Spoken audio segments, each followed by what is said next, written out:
Greetings, everyone. This is Payman Lorenzo, your host of the Leaders Without podcast. Today, for a special episode, episode number 180. Can't believe it. I have a good friend, new friend, Michelle from Nova Scotia. And today, it's a special date for her. It's her birthday. Happy 25th birthday, Michelle. Thank you.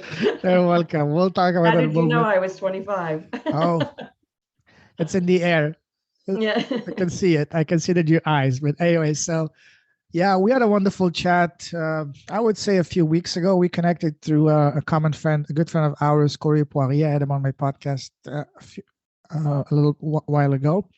And we connected through an event that Corey hosted, Speakers Corners, I believe, back in January. And a little bit about Michelle. She's from Nova Scotia, tropical Nova Scotia. And I found out that we have a few things in common. She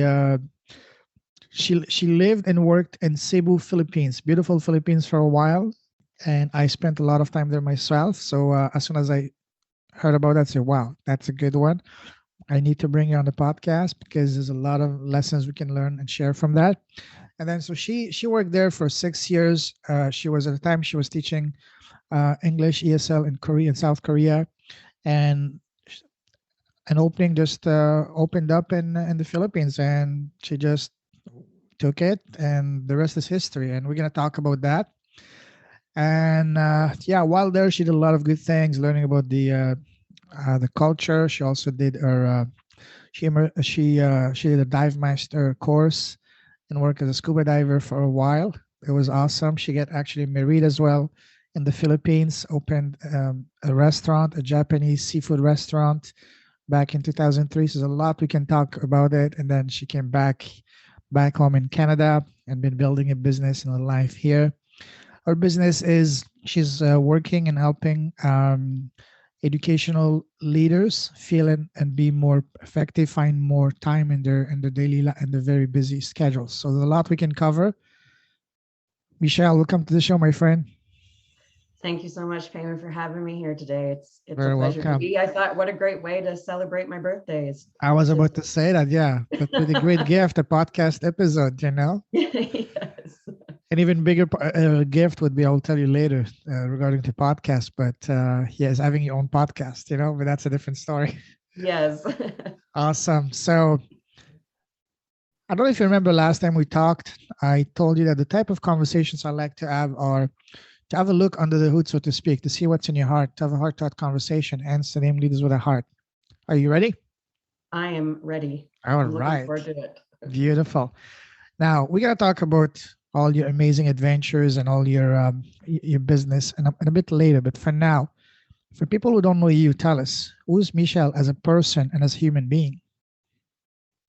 That's a great question. Thank you. I often answered this question before with what I did or what I do as like what my roles are.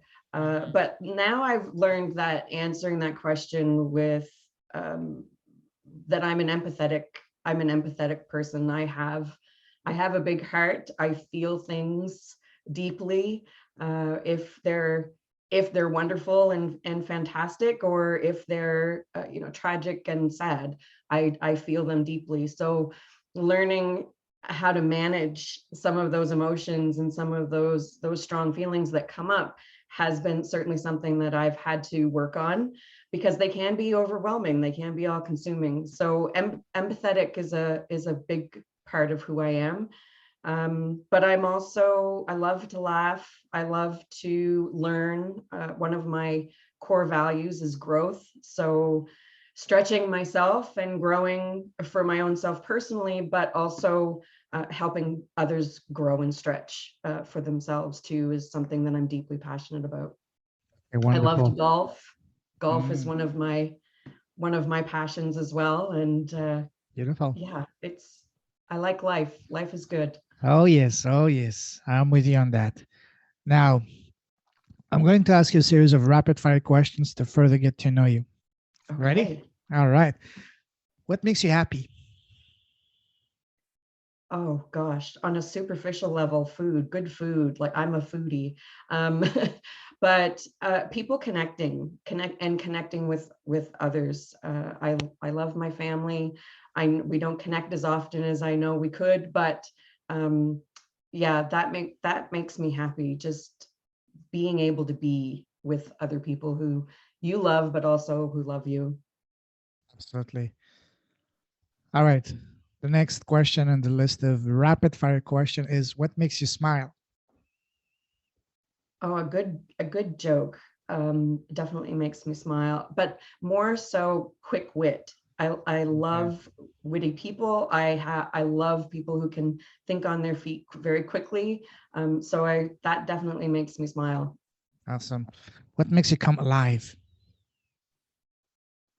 Oh, productivity, feeling like I am building or creating something that is going to make a difference in the world and impact others. That I feel I'm on fire when that happens. Now, on the other end of the spectrum, what makes you sad and angry? Oh, well, there I think it comes back to that connection and recognizing that human beings are we are all human beings. So some of the social injustices of the world that happen, the inequities, the yeah, though that really makes me sad. It boggles my mind that we're not able to be kinder to one another and treat each other better just for the mere fact that we are human. Great. Now, what scares you? Mm, that's a great question. I haven't thought about what scares me. Spiders? Pardon? Spiders? No, I don't Lizards? mind spiders. Insects don't bother me so much. I'm not a big fraidy cat of Oh, those. wow. What scares me? I think probably the biggest thing that scares me is not working toward my Mm, potential, not like being stuck, being stagnant. That it scares me that at the end of my life, if I don't do all that I want to do or need to do in this lifetime, that I yeah, that's a little scary. Not that I'm afraid of death. I don't know if this is where you were expecting this to go, but not that that scares me. End of life doesn't scare me, but not doing the things that I want to do would. what is the main reason your life's purpose in this lifetime? I'm here to break down old structures and traditional ways of doing things. We're on the same team then, because I'm actually the same. Give me five. High five. Okay, I 10, because that's beautiful. Awesome. Now, what would you say is your number one personal superpower? Listening. Mm, I'm a very good listener. I think the empathy piece comes into play when I listen. I have an intuition. I feel things that when people are talking and it's like I can read between the lines without them having to give me the whole story. mm, And that's my superpower. Listening and then questioning the questions that I ask of people when they're looking to dive a little deeper and maybe gain more perspective. Yeah, listening and questioning. beautiful. Those are important. Yes. Now, let's talk about something that we both love and enjoy very much traveling. What was Yes. the very first trip you took? The very first trip on an airplane I took was from Nova Scotia to South Korea. Wow. I had never been on an airplane before. Wow. And so I flew from Halifax to, I believe it was um, Toronto? JFK. Oh, JFK. Okay. I believe I went to JFK and then from JFK to Seoul, South Korea. It was a long flight, wasn't It was a long flight. it? Wow. So, what took you to South Korea? When I graduated from the teachers college that I attended in Nova Scotia, in my last year of study before I graduated, my friends and I started talking more about, what are you going to do after you graduate? And at the time, I had a boyfriend, and we had made plans that we were going to be moving in together and eventually getting married, and I would find a job at home. And I decided partway through the year that wasn't what I wanted, that I needed to stretch. I needed to see new things. I wanted to learn. I didn't want to be stuck. And there's a theme here, I think. Oh yes, um, oh yes. but yeah, so I shared with everybody that I was going to look for jobs overseas. And I had an interview with 1 sec, hold that thought for a sec. So when you shared that to your family, coming from you were from Halifax or a smaller town? a very small town. So again, that's even more complicated. Small town people, you tell them, "Hey, I'm gonna go to the other side of the world." What was your family and friends' reaction when you told them, "I'm going to South Korea"? Well, shock at first. And then once, I, kind of shared, this is something that I really want to do. It's only for a year. If I don't like it, I can come back, right? Yeah. And so, yeah, they were a bit shocked. But at the same time, I don't think they were completely surprised that I would want to be doing something like that, just based on who I am and them knowing me very well. My boyfriend, on the other hand, was not so happy about it, but You had no plans of joining you? no. Okay, that's his No. loss. Yeah. Well, and I did really think, well, I'll go for a year and then we'll see. Well, 7.5 years later, I moved back to Canada. So why South Korea, not Japan, Taiwan, China, or anywhere else?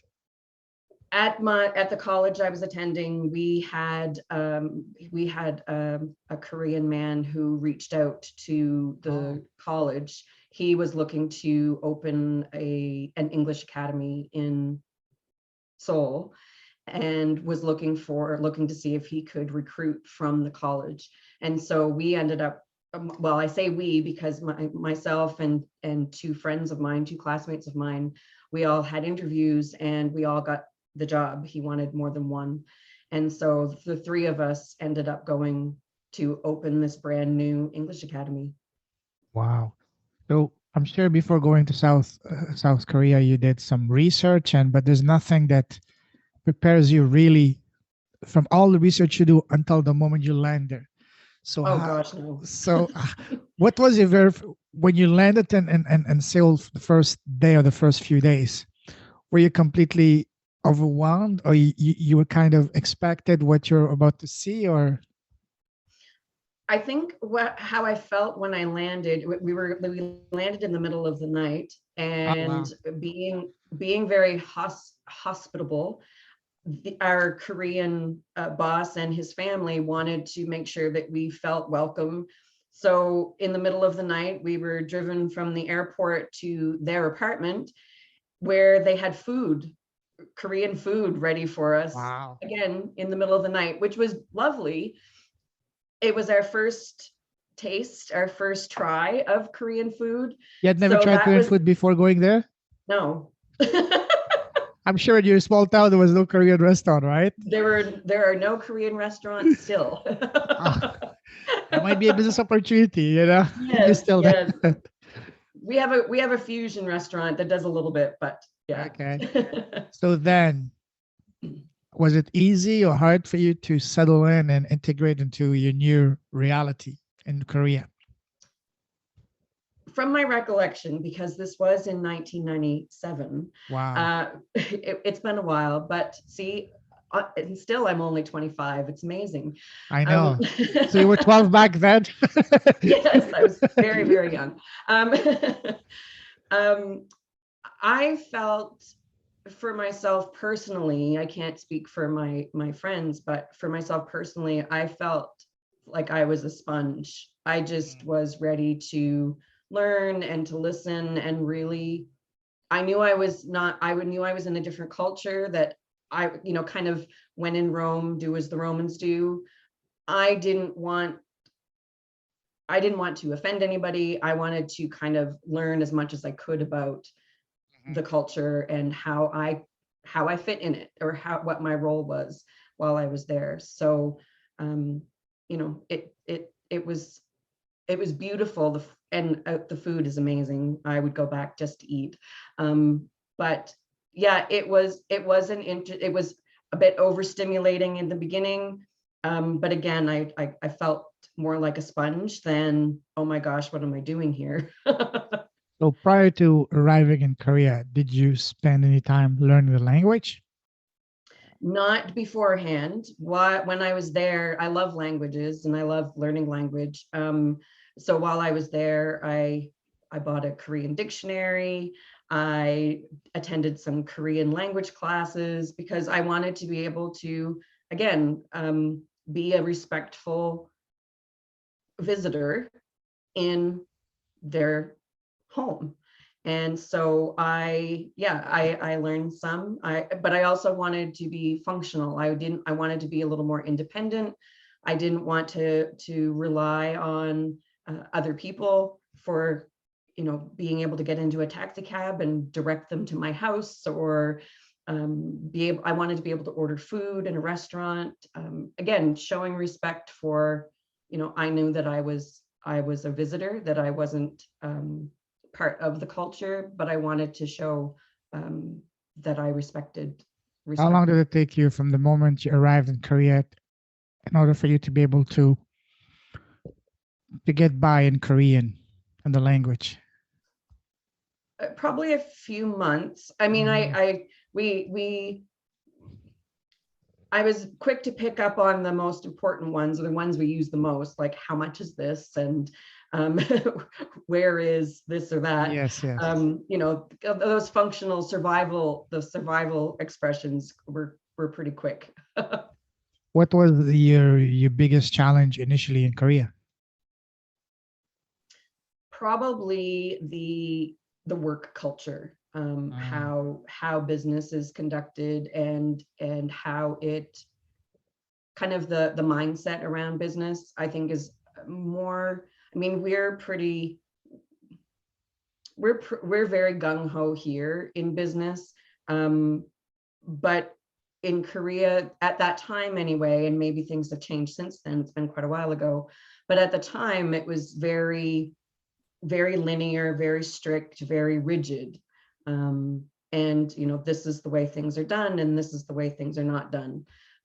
So just kind of getting used to that part of it. And education, in the education system there, it was very the same.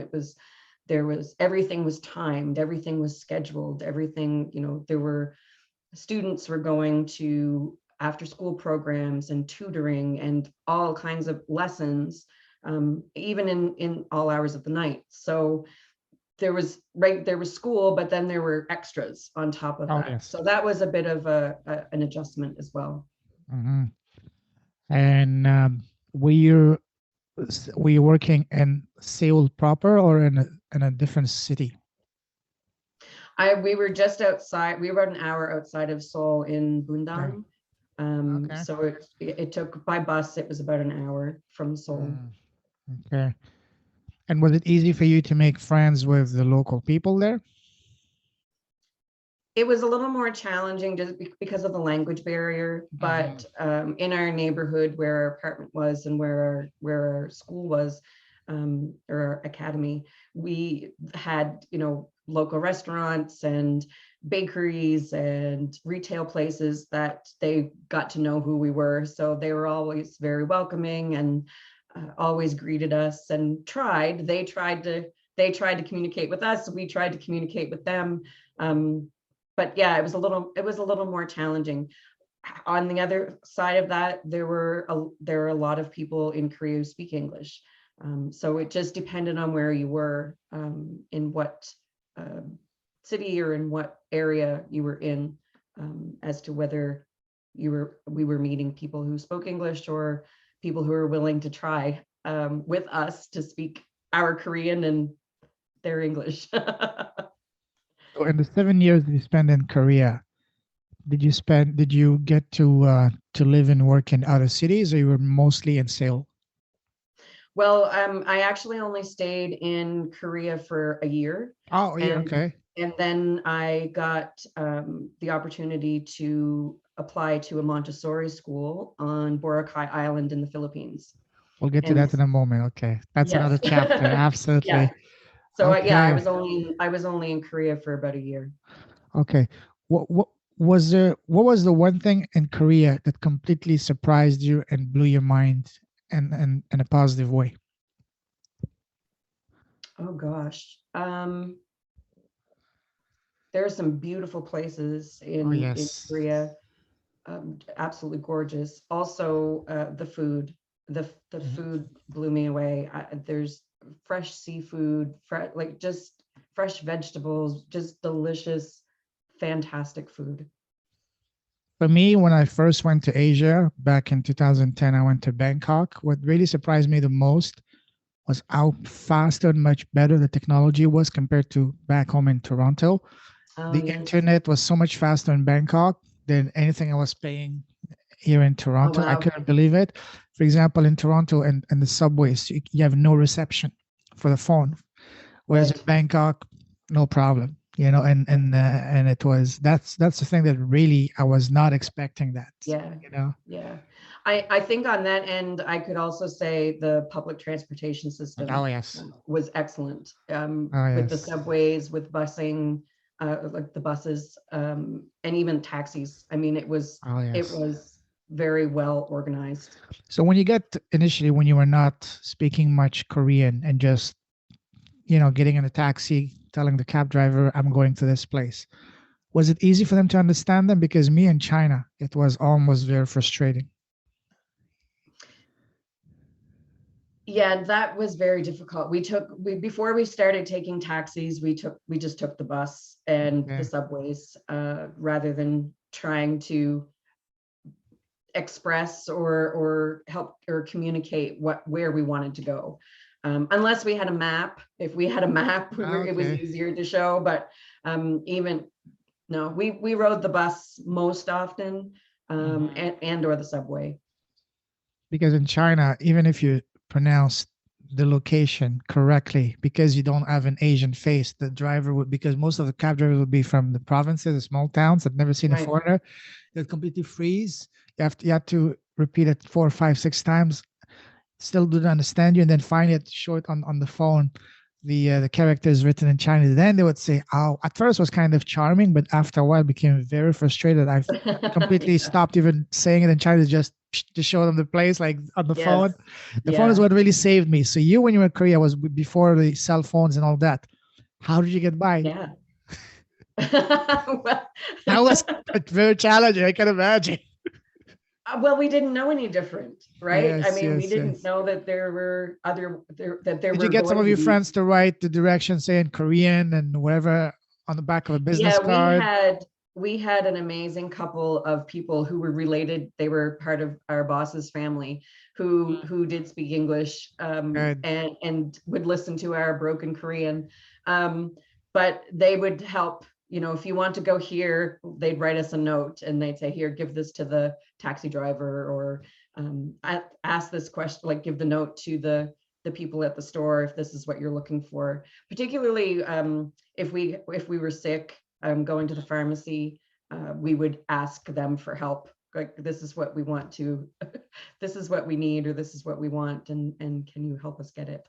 So Once you get into the groove of the daily life in Korea, did you notice? So sorry, let me rephrase that.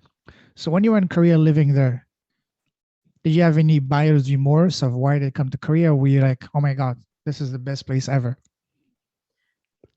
I think probably more the latter. I didn't regret at all going. Yeah, again, I think because I had that Mm, attitude of acceptance, that attitude yes. of I'm I'm the I'm the outcast, so to speak, or I'm the visitor here. Yes. It's up to me to make this the best that I can make it, and to be as respectful as I can be while I'm here. So This is key. um, Yes. yeah, I think it was just, yeah. And maybe too, I had it in my mind when I first went that I would only be there for the year. So anything, you can do anything for a year, most So things. did you at any time consider maybe I can stay longer than a year? I thought about it. One of the considerations before going to the Philippines was, if I got the job in the Philippines, would I take it or would I stay for a second year in Korea? At that time, there was the money that could be made by teaching English was fantastic, and so it really was an incentive to stay for another year because I did enjoy where I was. I enjoyed the work I was doing, but it didn't Yeah. it didn't turn out that way. Yeah, I can confirm the money was good back then and the lifestyle was amazing. And yeah, it was fun because I did football coaching, soccer coaching in China, as well as because I speak several languages, I also did language teachings from kindergarten all the way to university in China. So it was pretty fun. I had an amazing time as well. But yeah, now let's move on to the Philippines. So now, when you arrived in the Philippines, what were your first impressions, especially coming from Seoul? Well, actually, I went to the Philippines the first time by myself. Okay. I had our the way that our vacations were set out in Korea, we had to go separately. We couldn't all go at the same time. Mhm. So I traveled there myself. Landing in Manila was kind of shocking. There were a lot of people. There was a lot of going, it was busy. There was a lot going on. And so trying to find my way, like trying to navigate my way to the airport that I needed to be at and get on the flights to go to Boracay Island. All of those were, it was interesting. I ended up staying in a hostel because I believe I landed in Manila at night as well. So my flight wasn't until the next day. So I ended up staying in a hostel, which was an interesting experience. But yeah, it was in the Philippines. One of the things that wasn't a barrier was language. Yes. The Philippines, English, I would say, is very close to their second language. Um, so it was in that respect, communicating where I wanted to go and what I needed was very easy. In terms of the friendliness of the people, let's say in Korea and Philippines, how would you compare the two? I believe my in Korean culture, there's much more reservation. You're much more in self-controlled and reserved.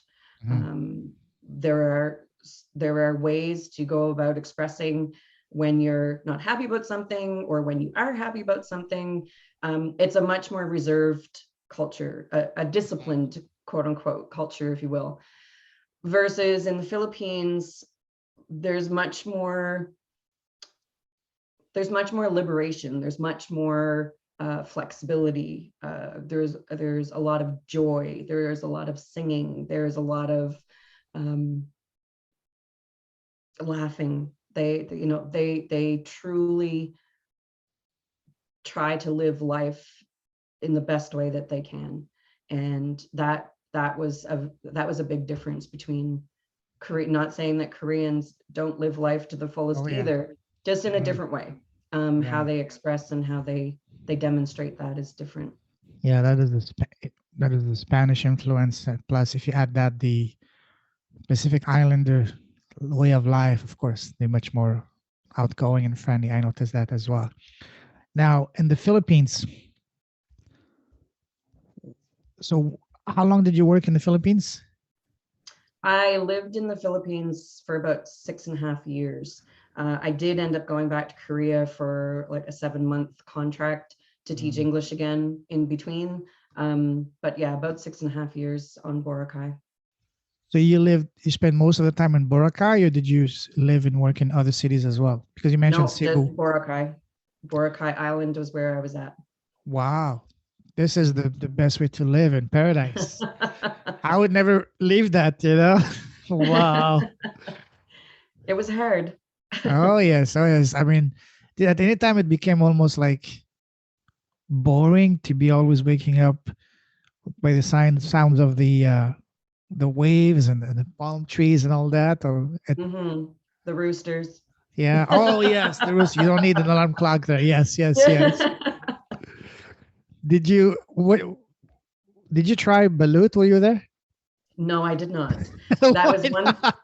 that was one thing that I had no desire whatsoever Not to even drunk. experience. Yeah. Nope, didn't I did not No. feel any urge whatsoever to experience balut. I'm with you because I tried it. People tried every trick in the book, even getting me drunk. But no, sorry, I can't. Yeah. Nope. And that was okay. Hmm. My former husband, even was Filipino, still is Filipino. But he didn't eat it either. It wasn't something that he How did wanted you to. find Filipino food? Very good, very simple. It's very Mhm. like compared to Korean food, which is a lot more complex in the ingredients and how it's made. There was a beautiful simplicity in Mhm. Filipino food. Fresh seafood, fresh vegetables, rice, a lot of rice. Not that Korea did not have those things, because that's a lot of what their um, cuisine is based on as well, but just very simple. Um, Yeah. it was lovely food. What was some of your favorite food in the Philippines? You may laugh at this. I don't know if you ever tried them while you were there, but there are these flat little fish in the Philippines they call sap, Hmm. and they dry them and they salt them, and then you fry them in a frying pan, Oh yes. so they get a little crispy. And then there's a sauce of soy sauce and calamansi, which is like Oh, a calamansi. Oh lemon yes. lime, and some chopped onions and garlic, and you mix that all together, and then you dip those little sap in that was great. Or it was either the soy sauce dip, or there was a vinegar and chopped garlic and chopped onions mixed together. I noticed they eat a lot of vinegar with pretty much a lot of things they do. Yeah. Yeah, that was one of my favorites. And then Hmm. there was a little restaurant, a little family restaurant along one of the main roads, and it was called RJ's. And RJ's had the best fried chicken.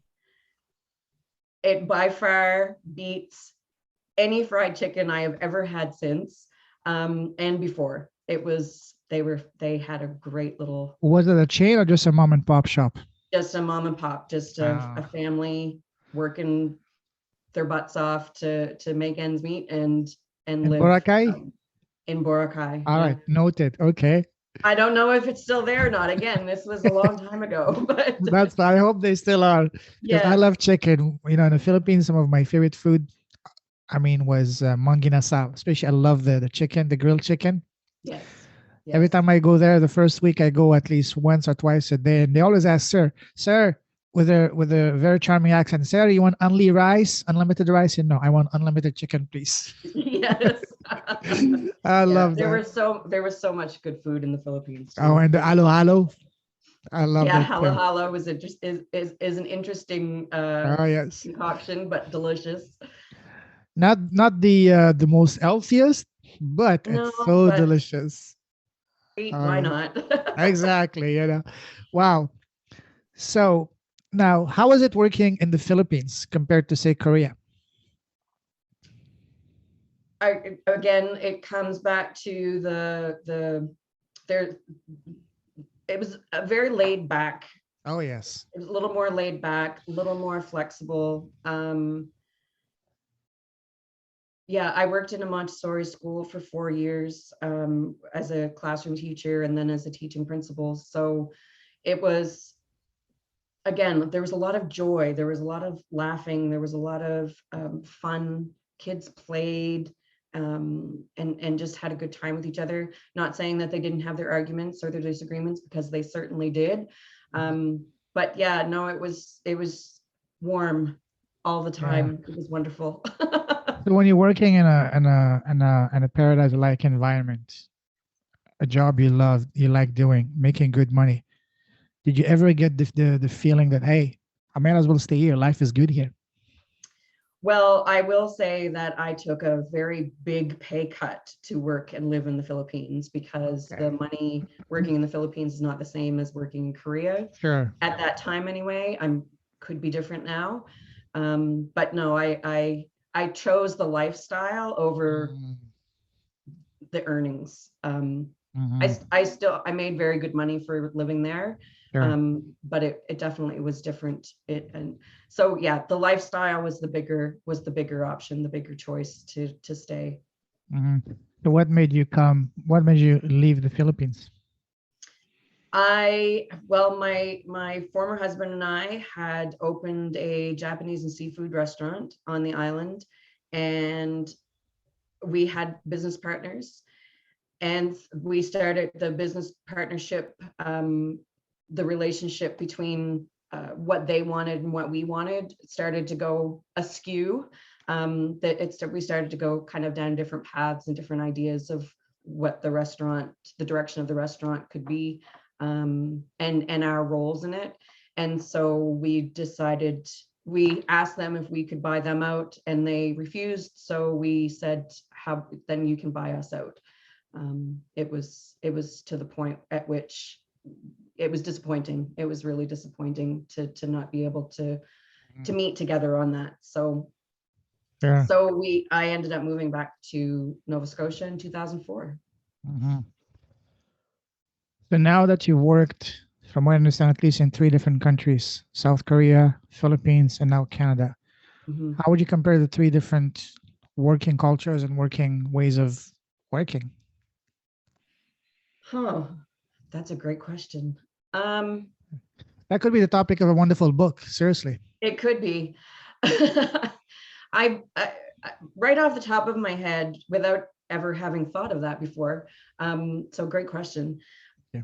I think the biggest thing is that here in Canada, while there is some flexibility and there is some laid back parts of who we are and how we conduct business, there is a bit more rigidity as well. It's almost like living and working here is kind of a combination of the two, between Korea and the Philippines. Um, we get a lot of messaging in our society around, make sure you take care of yourself and have fun and find joy, what brings you joy, and whatnot, that is very similar to the Philippines and the Filipino people. Mhm. That's just that's a way of life for them. But then there's also very, again, old structures, old ways of doing and thinking in our society that also kind of not replicate, but are similar to some of my experiences in Korea, with. Mhm.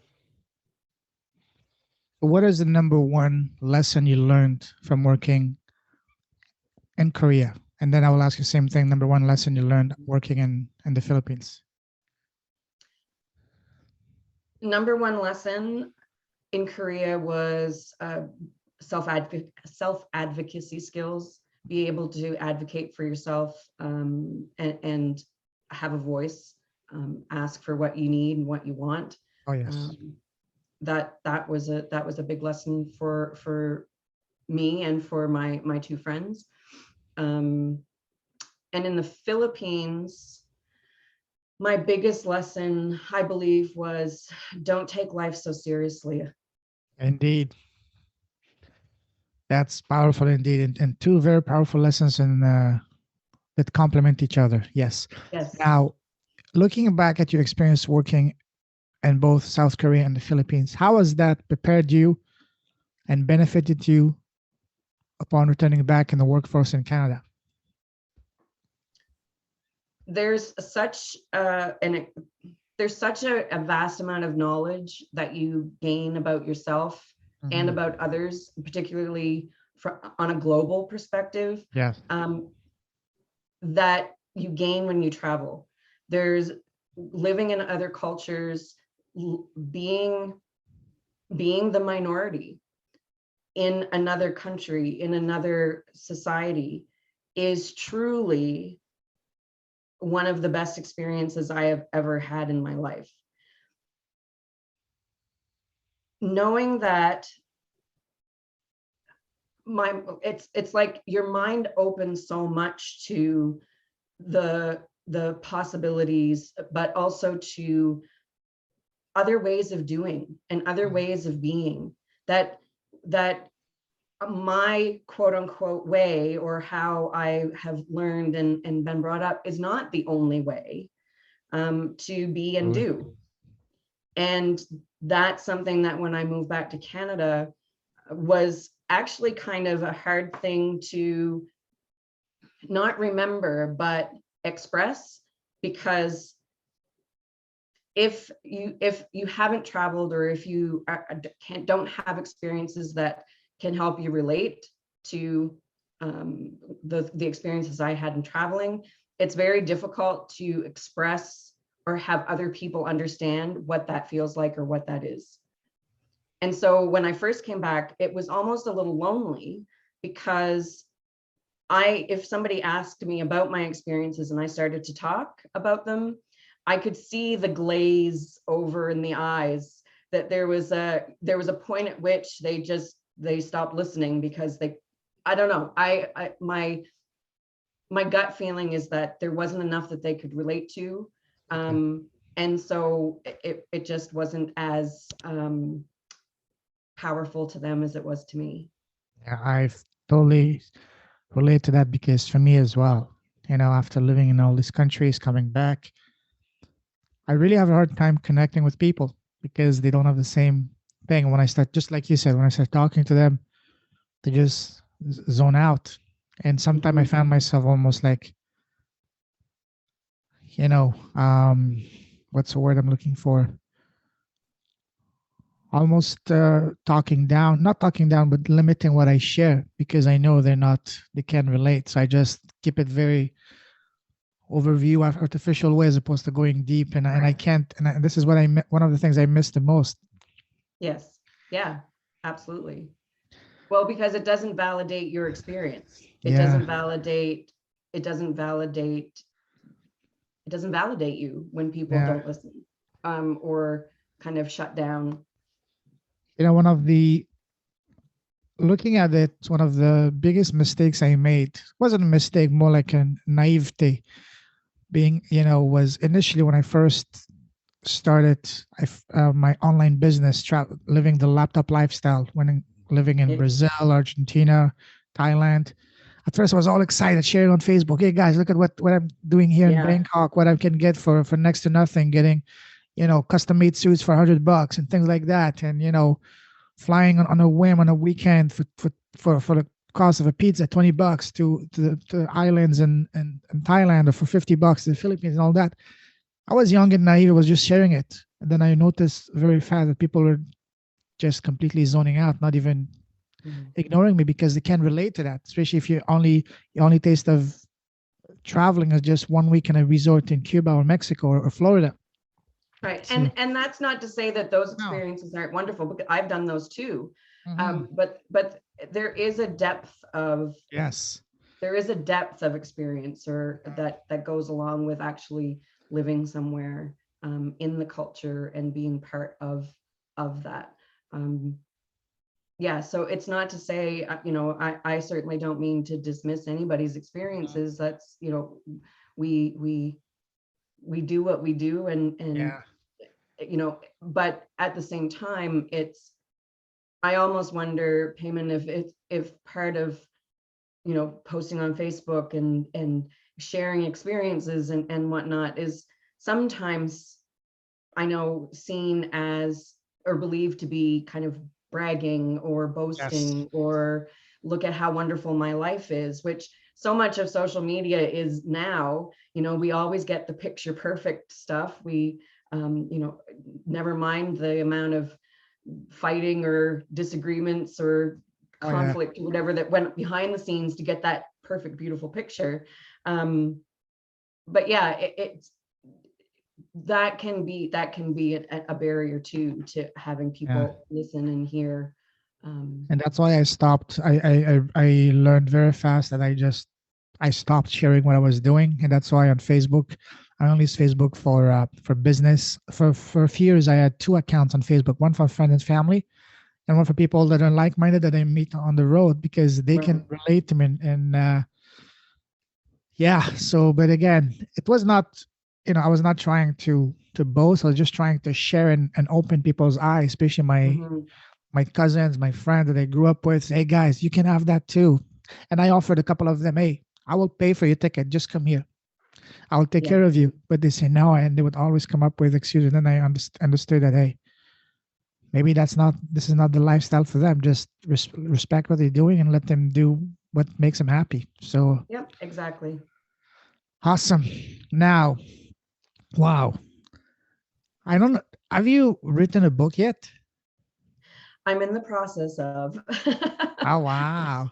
Yes, but it's more of a business book than it is a personal story book. It's not a memoir yet.